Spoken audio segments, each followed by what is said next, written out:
بسم اللہ الرحمن الرحیم بل يريد الإنسان ليفجر أمامه يسأل أيان يوم القيامة بلکہ انسان چاہتا ہے کہ مستقبل میں برائی کرتا جائے، وہ پوچھتا ہے قیامت کا دن کب آئے گا۔ کتاب اصول کافی، کتاب الایمان والکفر، باب الخوف والرجاء کی احادیث آپ کی خدمت میں تلاوت کی جا رہی تھی۔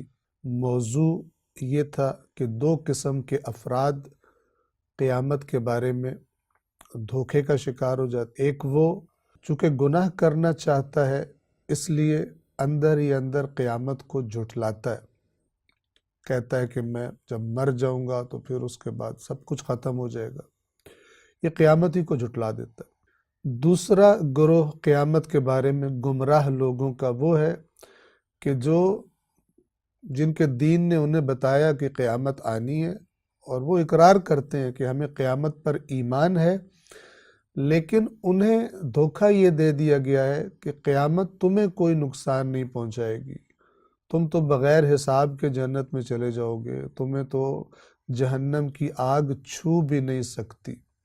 اس موضوع کو دوسرے گروہ کی حالت کو واضح کرنے کے لیے ہم آپ کی خدمت میں یہ احادیث عرض کر رہے تھے۔ باب الخوف والرجاء کی 11ویں اور اس سلسلے کی آخری حدیث ہم آپ کی خدمت میں عرض کرتے ہیں۔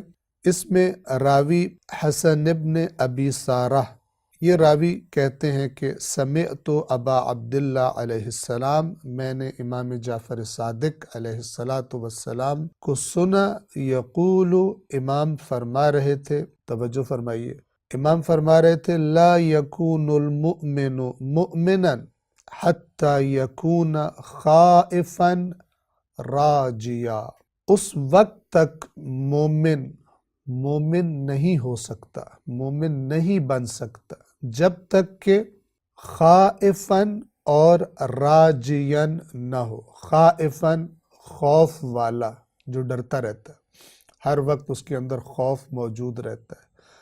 راجین، رجا، امید رکھنے والا۔ کوئی مومن اس وقت تک مومن ہو ہی نہیں سکتا، یعنی جو بھی مومن ہے حقیقت میں اس کے اندر یہ دو چیزیں موجود ہیں۔ ایک خوف، اللہ کا خوف، اللہ کی نافرمانیوں پر اس کے عذاب کا خوف، یعنی اس کے اندر ڈر کی حالت رہتی ہے، اور اسی طرح اللہ کی رحمت کی امید، یہ بھی ہر وقت اس کے اندر موجود رہتی ہے۔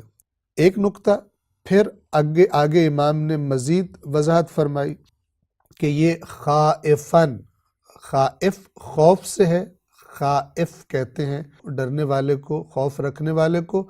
اردو زبان میں بھی یہ لفظ ہم استعمال کرتے ہیں، اور آپ نے سنا ہوگا یا خود بھی بولا ہوگا کہ میں فلان چیز سے خائف رہتا ہوں۔ خائف یعنی خوف رکھنے والا۔ راجین رجا سے ہے، اور رجا عربی زبان میں امید کو کہتے ہیں، توجہ فرمائیں۔ پھر امام نے فرمایا وَلَا يَكُونُ خَائِفًا رَاجِيًا، اور اس وقت تک خائف اور راجی، یعنی خوف والا اور امید والا، اس وقت تک نہیں ہو سکتا کوئی شخص، کوئی مومن، حتیٰ یہاں تک کہ یکون عاملا لما یخاف ویرجو، اس وقت تک۔ اب آپ توجہ فرمائیں، میں شروع سے لے کے آتا ہوں بات کو۔ امام نے فرمایا کہ کوئی مومن اس وقت تک مومن نہیں ہو سکتا جب تک خوف والا اور امید والا نہ ہو، یعنی یہ دونوں چیزیں اس کے اندر موجود نہ ہو۔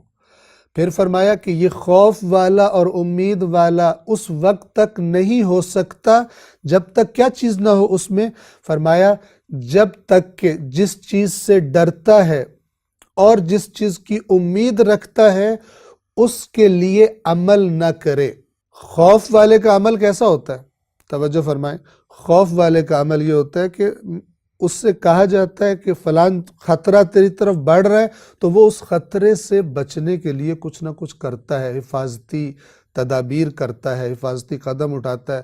مثال کے طور پر اگر کوئی گاؤں، کوئی بستی کسی آتش فشاں کے قریب ہو اور وہاں پر اعلان کیا جائے کہ تھوڑی دیر میں آتش فشاں پھٹنے والا ہے، اور یہ پھٹنے کے بعد اس کا جو لاوا نکلے گا اندر سے وہ اس ساری بستی کو اپنے ساتھ بہا کر لے جائے گا، جلا دے گا، ختم کر دے گا، تو لوگ کیا کریں گے؟ آپ سنتے رہتے ہیں خبروں میں، اکثر اوقات ایسی خبریں آتی ہیں کہ وہاں سے لوگوں کو خالی کرایا جا رہا ہے، لوگ بھاگ رہے ہیں وہاں سے، اپنے گھروں کو چھوڑ کر بھاگ رہے ہیں تاکہ اس لاوے سے بچ سکے۔ تو یہ امام فرما رہے ہیں کہ جو خوف والا ہوتا ہے وہ جس چیز سے خوف رکھتا ہے پھر اس سے بھاگتا بھی ہے۔ لہٰذا کوئی یہ نہ کہے کہ میں تو بہت ڈرتا ہوں قیامت سے، اور حرکتیں ایسی کرے کہ جیسے اسے قیامت کا ڈر ہی کوئی نہیں۔ یہ کب ہوتا ہے؟ جب اس کو یہ کہہ کر گمراہ کر دیا جائے کہ تجھے قیامت کچھ نہیں کہے گی۔ جیسے قرآن نے یہودیوں کے بارے میں بیان کیا کہ اللہ کی نافرمانیاں بھی کرتے تھے، تورات کو چھوڑ چکے تھے، انبیاء کو قتل کرتے تھے، انبیاء کو جھٹلاتے تھے، اور عقیدہ یہ رکھتے تھے کہ جنت میں ہم نے جانا صرف ہماری ہے، اور اگر ہم جہنم میں چلے بھی گئے تو کچھ دنوں کے بعد جنت میں دوبارہ واپس آ جائیں گے۔ قرآن کی باتیں مذاق نہیں ہیں۔ تمام احادیث کو قرآن مجید کی آیات کے تناظر میں دیکھا جائے گا، ان کا ایسا معنی کیا جائے گا۔ بعض دفعہ ایک جملے کے سے لوگ کئی معنی نکال لیتے ہیں۔ خلاف قرآن کوئی معنی کسی حدیث کا قابل قبول نہیں ہے، یہ بنیاد ہے۔ لیکن جو لوگ پہلے قرآن مجید نہیں پڑھتے، بعد میں جا کے حادثاتی طور پر قرآن کی بات سنتے ہیں اور ذہنوں میں نظریات اور بنا چکے ہوتے ہیں کہ دین کے نام پر یہ نظریات ان کو بتائے گئے ہوتے ہیں، وہ پھر پریشانی کا شکار ہو جاتے ہیں۔ وہ اتنی عمر گزار چکے ہوتے ہیں، پختہ ہو چکی ہوتی ہے ان کی سوچ، ان کی فکر، پھر وہ پریشانی کا شکار ہو جاتے ہیں کہ ہمارا اب مسئلہ کیسے حل ہوگا۔ اس حدیث کو ہم جاری رکھیں گے۔ السلام علیکم ورحمۃ اللہ وبرکاتہ۔